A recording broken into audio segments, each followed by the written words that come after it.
consigo ver as dúvidas, né? Mas quando eu terminar minha apresentação, eu volto aqui e respondo as dúvidas de vocês. Então, vamos lá começar a falar do plantio da mangueira. Um ponto importante, né? Depois a gente ter estudado tudo até agora, questão de produção de mudas, que nós estudamos, as variedades, que a gente falou que é muito importante escolher as variedades certas. O produtor não vai plantar só Tome, ou só Haden, ou só Kate, né? Ele vai plantar mais de uma variedade, só que tendo um maior plantio para aquela que tem mais saída de mercado, né? Na Tome ocupa uma boa parte desses plantios, depois a Palme, porque ele tem saída tanto para o mercado interno e também para o mercado externo. O Brasil tem importância na exportação. Para implementar um pomar, tudo é planejamento. Isso para qualquer tipo de cultivo, pessoal. Para soja, para milho, para cultivo de manga, para cultivo do maracujá, para qualquer tipo de cultura. Para alface, para pimenta, para pimentão, tem que ter planejamento. Se você sair fazendo as coisas sem colocar numa planilha de planejamento, uma planilha do que vai gastar com muda, com adubo, com mão de obra, com combustível para o seu trator, você não vai ter noção do que vai ficar perdido. Então, tudo é planejamento, né? Para implementar, então, começa com planejamento. Um ano e meio antes de plantar efetivamente o seu pomar de manga, você vai fazer o planejamento, considerando o clima da região que você vai plantar, o solo, considerando a questão também de disponibilidade hídrica para irrigação, já que é uma cultura que vive sem a irrigação planejada, mas com a irrigação você vai realmente ter uma produção boa, escalonada, possibilitando você fazer uma indução de floração e produzir o ano inteiro. Perfil de mercado da região, qual que é o tipo de manga que mais é absorvido, ou eu vou plantar para exportação, vou plantar uma parte da minha colheita vai ser mercado interno, uma parte de exportação, qual que são as variedades que eu vou plantar, né? Isso levando em consideração a variedade. As variedades, como eu disse, o produtor não vai focar em um só, né? Não vai plantar 100% da sua área de Tome, nem 100% de Palmer. Ele vai plantar ali, considerando qual que tem mais saída para o mercado que ele vai vender. Fazer estimativa de custo da implementação. O que vai gastar para implementar? Muda de qualidade, tem seu preço, é caro, né? Adubação aí orgânica é importantíssimo de ser usada no plantio. Então, a compra de esterco, ou vai ser esterco bovino curtido, dependendo da região que ele está, qual que vai ter mais disponibilidade, né? Ele vai gastar com mão de obra para o plantio, ele vai gastar com toda a questão da implementação do sistema de irrigação da sua área. Ele vai gastar com o trator e os implementos de preparação do solo, para fazer ali preparo do solo, fazer os sucos de plantio. Vai gastar com calcário também, uns 3 meses antes de plantar, fazer a distribuição do calcário para correção da acidez, considerando uma análise de solo, né? Tudo isso tem que ser considerado no custo de implementação. Tem o custo de manutenção, que ele vai gastar para manutenção durante o desenvolvimento dessa cultura e durante o tempo que essa cultura estiver produzindo. Vai gastar com mão de obra, controle de planta daninha. Na fase inicial é ainda mais, tem que ter mais atenção, porque a planta ainda muda pequena, tem que controlar a planta daninha para não ter competição, não reduzir ali o desenvolvimento das mudas, né? Controle de doenças, antracnose, oídio, diversas outras doenças, né, da cultura da manga, falando em 2 que são preocupantes. A antracnose afeta inflorescência, na fase de florescimento da mangueira, tem que fazer pulverização de fungicida para evitar o desenvolvimento do coletotríchon, né, aquele que a gente estudou lá, aquele gênero que nós estudamos no ano passado, que causa antracnose no mamoeiro, também causa antracnose na flor da manga e no fruto da manga também, mas é uma preocupação na época de florescimento da mangueira, fazer pulverização de fungicida para antracnose. O produtor tem que pensar que na fase de produção tem muito problema com praga, a mosca das frutas. Aquela larvinha que vocês já encontraram dentro da manga, né? Só que nessas mangas que você compra aí, a Tome, a Haden, a Palmer, você já viu? Alguma tá com larva? Eu mesmo nunca encontrei. Por quê? Porque tem ali as pulverizações de inseticida para o controle da mosca das frutas, para não fazerem a oviposição dos seus ovinhos dentro do fruto e não ter problema do consumidor. Imagina que frustração, você paga aí R$ 5 no quilo da manga, R$ 6, depende da época, né, da oferta. Chega lá na sua casa, você abre o fruto, tá cheio de larvinha de mosca das frutas. Então, esses produtos comerciais, essas mangas comerciais, você não vai encontrar ela com mosca das frutas, porque tem um controle fitossanitário bem efetivo, né? Então, tudo isso tem que levar em consideração no planejamento. A área a ser instalada, ela deve ser com topografia adequada, isso a gente já falou, para acesso de maquinários para o preparo do solo, para acesso também, para escoamento dos frutos, para ter um acesso ali do trator com a carreta para tirar os frutos da área, né, ou um caminhão, tudo tem que facilitar o escoamento de produção. Outro ponto importante, plantar culturas de quebra-vento, tá? O que é esses quebra-vento? Uma planta para atenuar a velocidade do vento ali no pomar de manga. Não sei se você já... Oi? Não sei se vocês já viram aí, quando dá vento forte, nessas mangas que a gente tem na fazenda, no fundo de quintal, vento forte derruba a manga tudo, ali na fazenda que ela está desenvolvendo. Então, para evitar isso, durante o período que a mangueira está crescendo, né, depois de ter plantado ela ali, é importante plantar uma cultura quebra-vento lateral do pomar, principalmente considerando o lado dos ventos dominantes, né, daquela região, para não ocorrer a perda de produção por vento. Isso é um problema sério da cultura da manga, a questão dos ventos, né? Tá ali formando, você gastou com adubo, gastou com mão de obra, gastou muito investimento ali, vem um vento e derruba suas mangas aí, 80%, 90% das mangas que estavam na planta. Então, por isso que é importante estabelecer o quebra-vento.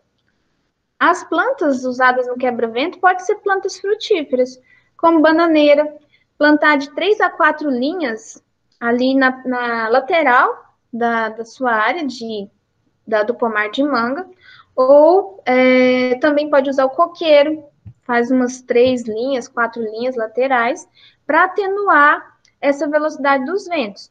A manga comercial, ela não é alta, né? Ela tem aí no máximo, vai fazendo as podas para manter ela uns 3 metros de altura.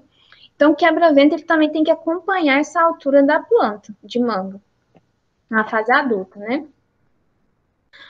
As densidades de plantio. Considerando isso aí, vamos falar de qual que é o espaçamento aí adotado para o plantio das mangas.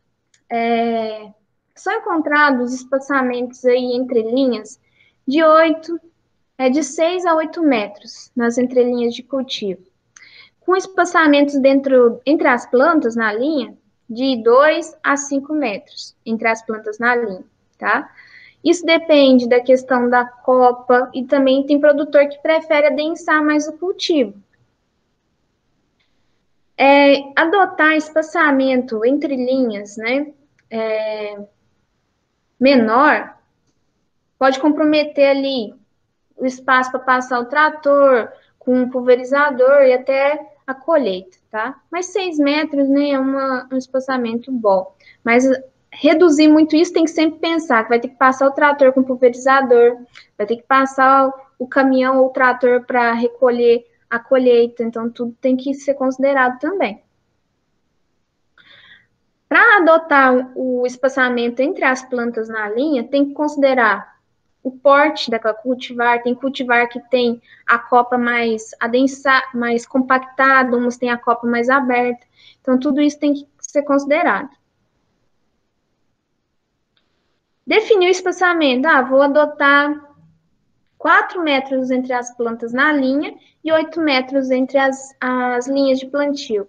Definido, então, o espaçamento, faz o alinhamento com piquete no local para ficar certinho, certo? Para ficar alinhadinha aquela sua linha de plantio e vai fazendo a marcação das covas. Antes disso, né, o produtor já fez o preparo do solo, calcariou, tudo certinho, certo? Tem produtor que às vezes faz a calagem localizada, faz o suco, né? Prepara o solo e não faz a calagem em área total, faz nas linhas de cultivo ou em covas. Pode ser feito também, mas sempre considerar fazer essa calagem aí no mínimo 60 dias antes de plantar para já ter a reação de neutralização da acidez.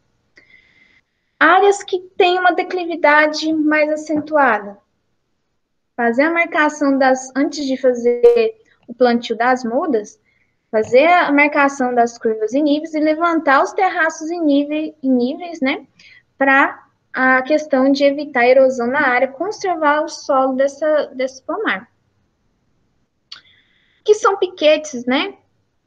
Os piquetes são necessários para marcar convenientemente os extremos do alinhamento a ser medido e apresentam a seguinte característica: são fabricados de madeira roliça ou de uma seção quadrada, com uma superfície do topo plana. Eles são marcados na parte superior com a taxinha de cobre ou prego. Tem comprimento variável, cada uma dessas estacas de 15 a 30 centímetros e o diâmetro de 3 a 5. Ele é colocado no solo, porém parte dessa estaca, né, de 3 a 5 centímetros vai permanecer visível, sendo que a principal função é a materialização de um ponto topográfico do terreno, para alinhar ali o cultivo. Abertura e adubação da cova. Qual que é a dimensão da cova adequada? Vocês têm que lembrar que nessa cova, muitos produtores às vezes fazem ali o suco, né, com o sucador, depois vem distribuindo as mudas no espaçamento adotado, por exemplo, entre linhas ali de 5 em 5 metros ou de 4 em 4 metros entre as plantas na linha. Mas é importante, quando faz ali a abertura das covas, tem que lembrar que vai ter que vir dentro dessa cova matéria orgânica, então tem que ser uma cova de dimensão maior, porque não é só a muda. Tem que colocar matéria orgânica, o adubo químico ali, misturar certinho e plantar, né? Então, o recomendado são covas aí de 60 centímetros por 60 por 60. A adubação, ela deve ser baseada na análise do solo, sei todos vocês sabem, estão cansados, né, de ouvir isso. É ideal que a adubação não seja feita no dia do plantio, que ela seja feita aí 7, 15 dias antes, para que ele comece a reagir ali, né? E recomenda-se usar por cova de 20 a 30 litros de esterco de curral, se for optado, né? Se ele tiver na região desse plantio disponibilidade de esterco ou de caprinos ou de bovinos por cova. 1 quilo de superfosfato simples, é importante, né, colocar a fonte de fósforo ali no plantio, pela questão da mobilidade do fósforo, 150 gramas de cloreto de potássio e 200 gramas de uma mistura de micronutrientes. Na adubação da cova, com esterco, deve ser mantida a relação de 1 parte de esterco para 10 partes de solo, para que tenha ali uma decomposição mais equilibrada. Muitos cultivos, eu até falei isso para vocês, usam também o gesso, né? Para um condicionador do solo, para melhorar ali o desenvolvimento do sistema radicular da planta e da manga, para que tenha absorção de água, nutrientes de forma mais eficiente e um desenvolvimento da planta mais vigoroso. Também pode ser adotado o uso do gesso. Plantio da muda. É adequado o plantio de mudas enxertadas, a gente falou sobre o método, né, para áreas aí comerciais, o uso das mudas enxertadas. Principal forma de enxerto que nós falamos é o tipo de enxertia do tipo fenda cheia, né, que mostrei até um vídeo para vocês falando sobre isso.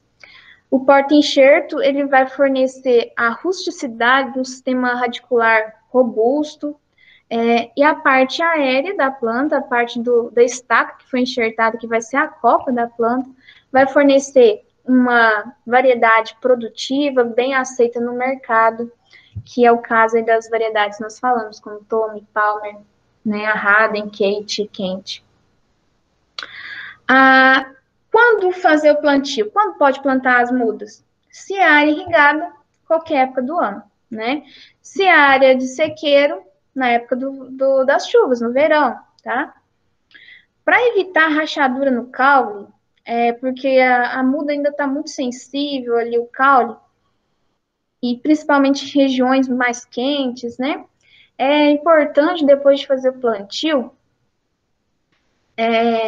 passar uma tinta uma tinta látex branca diluída em água na proporção de 1:1 e pintar o caule dessas mudinhas para evitar essa rachadura.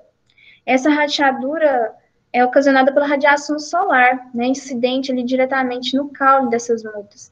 E quando ocorre a rachadura, é uma porta de entrada para patógenos, fungos, bactérias que podem causar doenças ali na muda. Então, por isso que é recomendado isso, tá? Cobertura morta e tutoramento. A cobertura morta pode ser folha de coqueiro, raspa de madeira, palha de arroz, palha de alguma gramínea que tenha disponibilidade na região. Qual que é a função? Não que é obrigado, que é essencial, mas a função é reduzir a perda de água do solo. Lá no Instituto mesmo, a gente sempre usa, quando está tendo as práticas, né? Nos canteiros de olerícolas, principalmente nessa época, gente, que nós estamos, muito seco, né? Você molha ali o canteiro, passa uma hora, parece que não viu água ali naquele canteiro, principalmente em solos mais arenosos, né?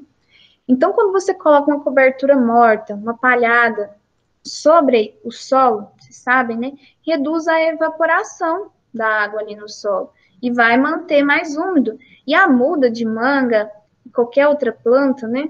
Muito sensível nessa fase inicial, tem que manter a umidade. Quando você coloca cobertura morta, vai facilitar ali a retenção de umidade no solo e, portanto, o desenvolvimento radicular dessa planta, dessa muda de manga que foi plantada ali, e ocorrer mais sucesso no pegamento dessa muda. O que é o pegamento? Quando a raiz que está ali naquele saquinho, né, que você acabou de plantar, ela vai expandir aquele local ali onde estava e vai começar a explorar o solo ali próximo do local de plantio.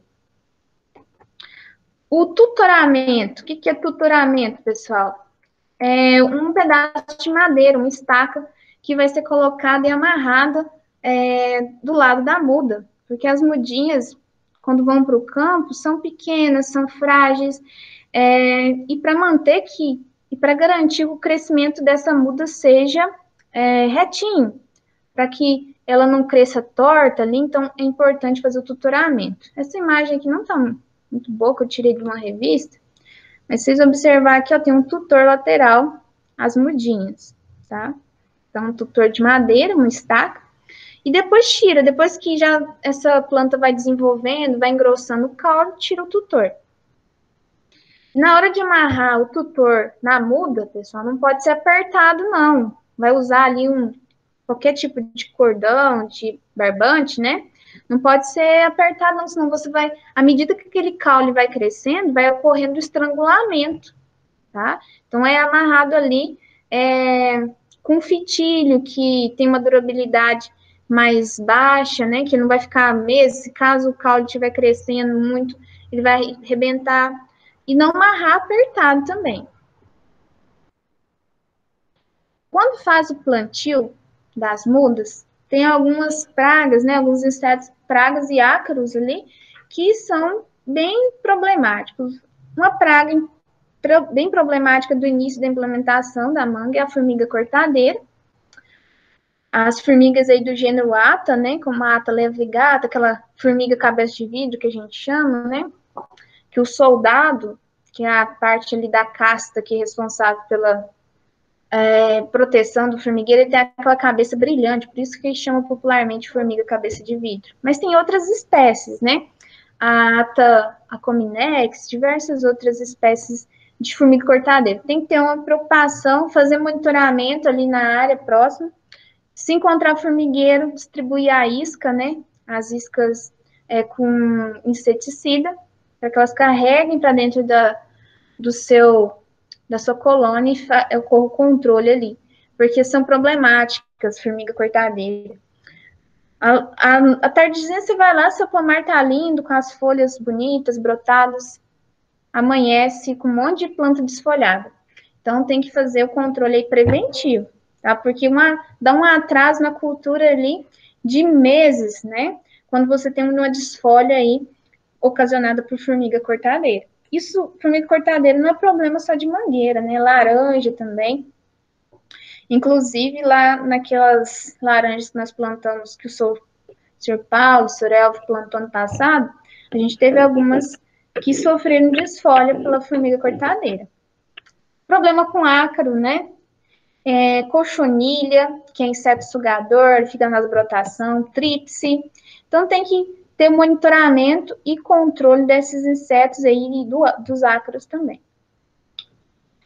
Deve também preservar o potencial de controle biológico existente, né, como a gente sempre fala, o uso de inseticidas, se possíveis, mais seletivos para o controle de pragas, seletivos a esses inimigos naturais, para que o controle biológico seja um aliado no controle de pragas, juntamente com o controle químico, né? Entre os cuidados fitossanitários, é importante mencionar também a incidência de doenças.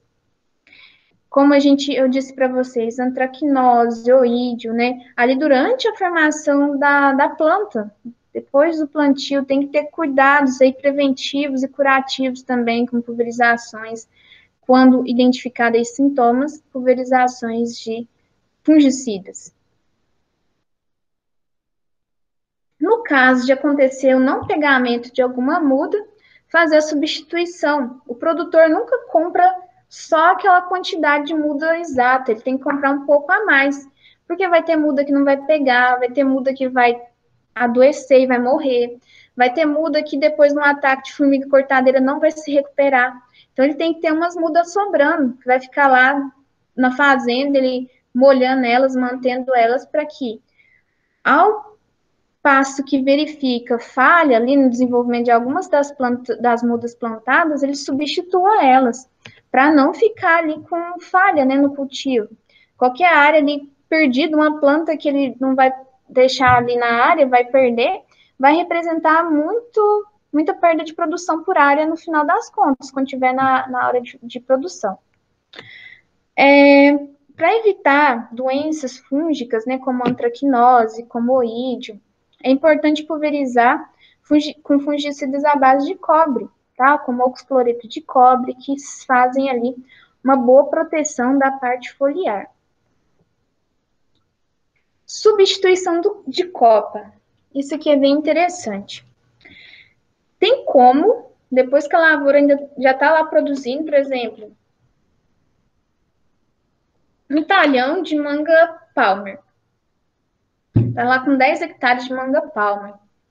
Só que está tendo muito saída da manga tome, que eu tenho 30 hectares já plantado de tome. Eu quero substituir desses 10 hectares de palmer, 5 com tome, substituição de copa. Tem como fazer isso, pessoal, com a lavoura já em produção, fazer substituição de copa. É indicado essa técnica, né, de substituição de copa para pomares de idade média, naquele pomar já muito antigo, que já está muito, a planta já com não está sadia, não está com seu potencial todo, né? Tem que ser com boa sanidade essas plantas, né? Com base na sobreenxertia, é possível antecipar a primeira produção da nova cultivar. Você já tem o sistema radicular desenvolvido, você já tem os ramos ali maiores desenvolvidos, você vai fazer só a substituição de copa. Então, isso antecipa muito a produção do que você plantar uma nova muda, né? A substituição de copo pode ser adequada em função de novas tendências de mercado. Por exemplo, como eu estava falando para vocês, está plantando tudo, 90% da área tome, mas teve uma abertura muito boa para o mercado da Kate. Dando como exemplo aqui. O mercado começou a absorver muito a Kate, procura alta, também mercado externo querendo comprar essa variedade. O produtor, para conseguir atender esse mercado, ele faz substituição de copo. A sobreenxertia é efetuada no tronco ou em ramos secundários da planta já desenvolvida ali de manga, né? E a decisão do tipo de enxertia em função das diferenças de diâmetro entre o cavalo e o enxerto. O porta-enxerto vai ser a planta já desenvolvida, que você vai podar ela, os galhos, né, os ramos secundários, e pegar os ramos da planta que você quer substituir. Por exemplo, eu tenho lá Tome, eu quero produzir Kate. Eu vou pegar ramos de uma planta lá de Kate para fazer enxertia. Os principais cuidados nessa substituição de copas são a compatibilidade da planta que vai estar lá no porta-enxerto com a parte enxertada. A técnica de enxertia que vai ser adequada a usar, vai ser fenda cheia, vai ser borbulha, qual que vai ser a técnica usada? A época, né, que vai ser feito para ter mais sucesso, épocas mais chuvosas, pode interferir negativamente no pegamento dessa enxertia. E também a característica do ramo a ser utilizado. Vocês lembram que para o ramo que vai ser enxertado, ele tem que ser um ramo maduro, não pode ser nem de brotação, nem um ramo velho, porque ele tem que ser um ramo que tenha gemas viáveis. No processo de enxertia, tem que manter o tecido bem unido, igual a gente viu lá no processo de produção de mudas por enxertia, e deve usar aquela fita plástica, tá? Que vocês viram também no vídeo que eu mostrei, que ela é flexível e facilmente estendida na hora que está fazendo a enxertia para deixar bem unidos os tecidos. O método mais utilizado de enxertia de substituição de copa é em ramos secundários, naqueles ramos mais finos, porque é difícil fazer substituição em ramo primário, você tem que achar um porta-enxerto de idade madura com aquele diâmetro, então você não vai encontrar. Então, é feito em ramos secundários e o tipo de enxertia é a garfagem do tipo de fenda cheia, aquele mesmo método usado lá na produção de mudas nos viveiros. Aqui, nós temos etapas de substituição de copa. Aqui é a manga Tome, né, que vai ter a copa substituída. Primeiro faz uma poda, vocês viram a poda mais drástica na Tome, tirando os ramos aí, deixando só o ramo primário. Vai ter a brotação depois de alguns meses, né? Mantendo a irrigação aqui, vai ter a brotação dos novos ramos. E vai ser nessas brotações dos ramos novos, quando eles estiverem com os ramos já maduros dessa brotação, é que vai fazer a substituição. Vocês estão vendo aqui ó, na imagem C, a poda desses ramos brotados para o início da prática de enxertia. Isso aqui são fotos aí de Petrolina, Pernambuco, né? Substituição de copa. Então, depois que fez isso aqui, pessoal, toda essa etapa, né? Podou, esperou brotar, e nos ramos secundários é que vai fazer enxertia, vai escolher as estacas da planta que vai ser enxertada. Ali é no manga Tome, quero fazer substituição de Tome por Kate. Vou coletar, vou no pomar de manga Kate, fazer a coleta desses estacas com ramos maduros, para que seja feita a enxertia do tipo fenda cheia. Essas estacas devem ser colhidas em plantas sadias, a professora já falou bastante sobre isso, né? Deve ter diâmetro, o diâmetro da estaca deve ser compatível com o diâmetro da parte aqui que vai ser enxertada na substituição de copa, tá? E aqui mostrando já os detalhes da enxertia aqui na substituição de copa. Aqui no caso, ó, era Tome e substituiu com estaca de Palmer, tá? Para produzir mangas Palmer depois nessa copa aqui. Então, fez aqui, escolheu as estacas, estão vendo que o diâmetro é compatível, tanto do porta-enxerto, que é a substituição de copa, como da estaca, e vai amarrar aqui, né, com a fita bem apertada. Lembra que na estaca tem que fazer a cunha do mesmo comprimento do corte aqui no porta-enxerto. Depois vai cobrir um saquinho, esses saquinhos de laranjinha mesmo, e amarrar. Isso até começar a brotação. Vai cobrir aqui, pessoal, para evitar umidade nesse tecido que ainda tá exposto, é um tecido cortado, né? Então, para evitar aí com a entrada de micro-organismo, cobre com esses saquinhos. Estão vendo aqui, ó, na linha, tudo coberto com os saquinhos. Quando começa a ter a brotação do porta-enxerto aqui, do porta-enxerto não, da estaca enxertada, né, da Palmer, no caso, aí vai tirar o saquinho e ela vai brotar, e depois de alguns meses, né, vai desenvolver, e dentro aí de um tempo já vai produzir a manga Palmer, sendo que antes era Tommy, tá?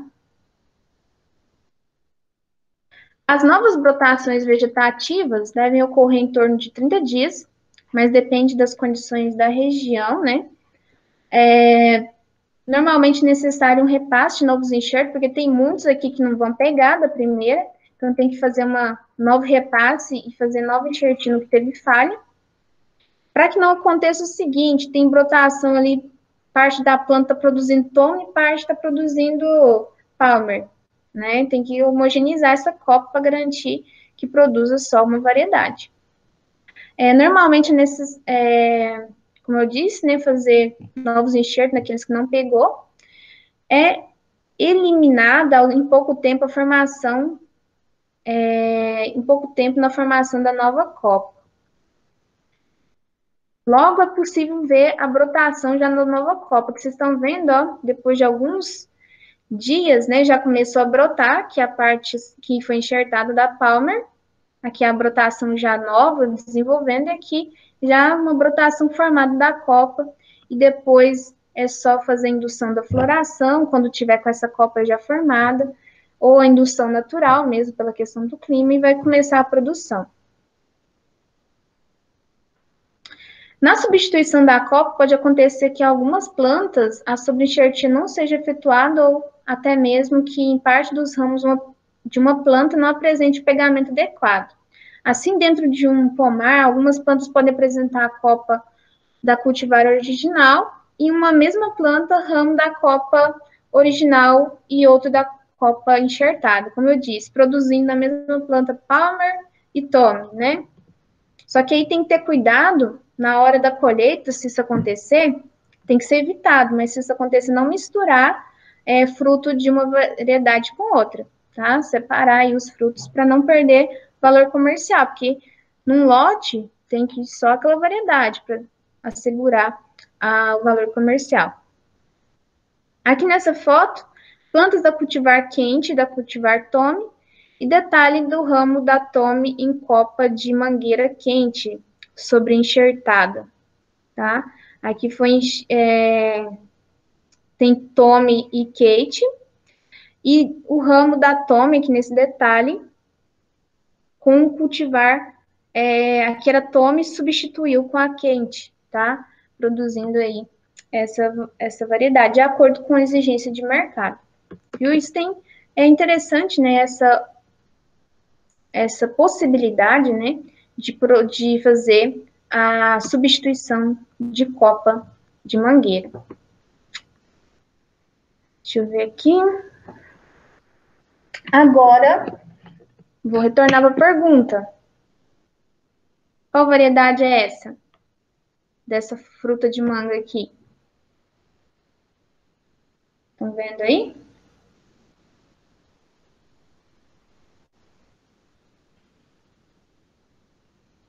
Palmer? Palmer, isso. A Palmer ela é mais alongada, tá? Ela tem esse vermelho aqui mais intenso, né? Vocês podem ver aí. Essa aqui é a Palmer, tá? E essa outra, mais arredondada, esse vermelho púrpuro. Tome, isso, Gustavo, essa é a Tome, tá? Então, aqui nós temos a Tome e a Palmer. São variedades aí muito plantadas, né? A gente falou que a tome em volume até mais plantada ainda. E como característica de variedade? Coloração atraente, as duas têm nessa coloração avermelhada, bem aceita para mercado interno e mercado externo. Tem uma casca grossa, isso garante resistência no transporte. Tem uma coloração interna muito bonita, né? Um amarelado mais alaranjado. Ela tem uma durabilidade de prateleira boa, ambas, né? Tem uma durabilidade boa de prateleira. E aceitação boa de mercado, como eu disse, né? Para consumo in natura e também podendo ser utilizado aí até em indústrias de produção de suco, tá? Como aí nós temos as marcas, né, comerciais de vários sucos aí concentrados, sucos tipo néctar, né? Diversos tipos de classificação de sucos. Inclusive, em uma aula, não sei se eu acho que eu ainda não apresentei para vocês, mas nós vamos falar sobre os tipos de suco, tá?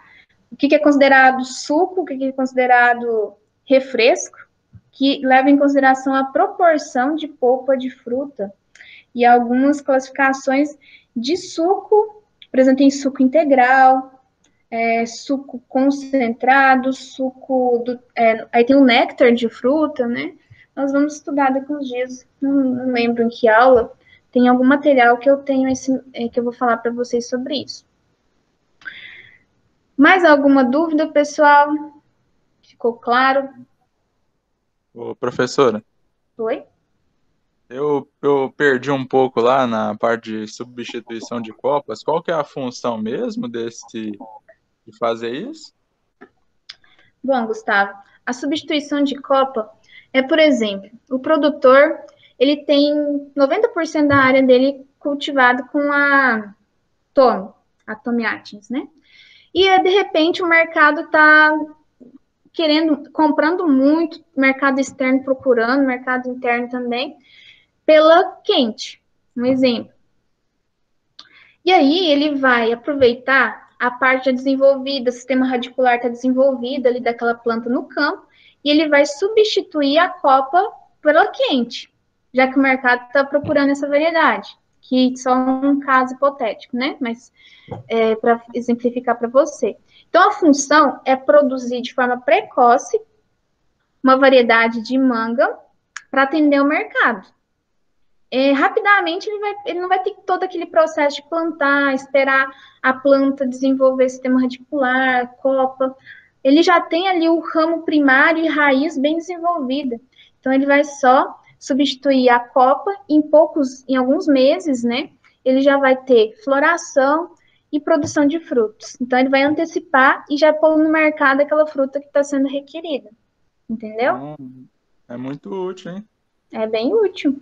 E se utiliza isso, como vocês viram em algumas fotos, né? Lá no Nordeste, em Petrolina, mas se usa em outras regiões também.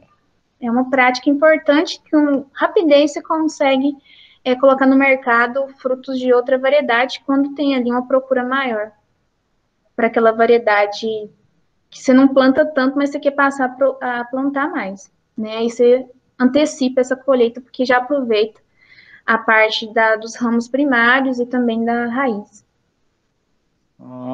Isso daí que aumenta a concorrência, hein? E isso, ele vai mais rápido conseguir colocar no mercado, né? Muito bom.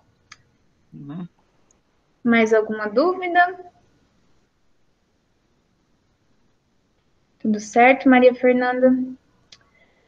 Neveton, Patrick, Leandra, Rodrigo. Tranquilo, Laísa? Então, pessoal, nós nos encontramos mais tarde, né, na aula de olericultura, 1h10. Eu envio lá para vocês o link da nossa aula. Uma boa tarde. Obrigada. Professora, Oi? vai ter atividade hoje? Eu não vou dar atividade hoje porque estamos aí tivemos sábado letivo com atividade, então eu não vou acumular, vou deixar passar atividade na quinta-feira. Bom Ah, tá. almoço, obrigada, gente. Certinho, Só Patrick? também, professora. Certinho? Um abraço, pessoal. Boa Um abraço, até tarde. tarde. Para a senhora também, Arthur. Até mais. Até mais.